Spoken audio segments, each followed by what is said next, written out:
今日嘅助詞係加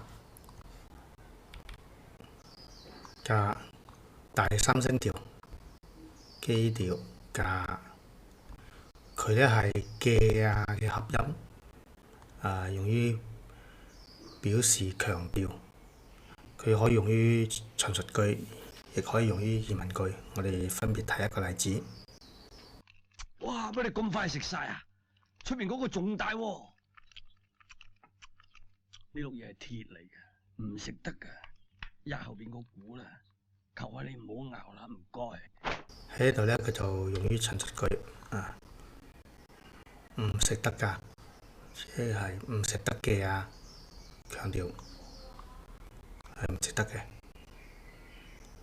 我哋再睇一個疑問句嘅例子。你知唔知咁啲人好危險㗎？喂，靚仔，你邊飯㗎？你打開邊個啊？我喺蘇黎呢度有僵屍教授，我喺度讀書㗎。喺度咧，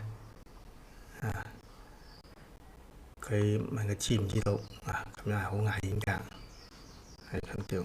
另外咧，呢度又係問佢係邊範㗎，即係屬於邊個組織嘅，亦都係強調。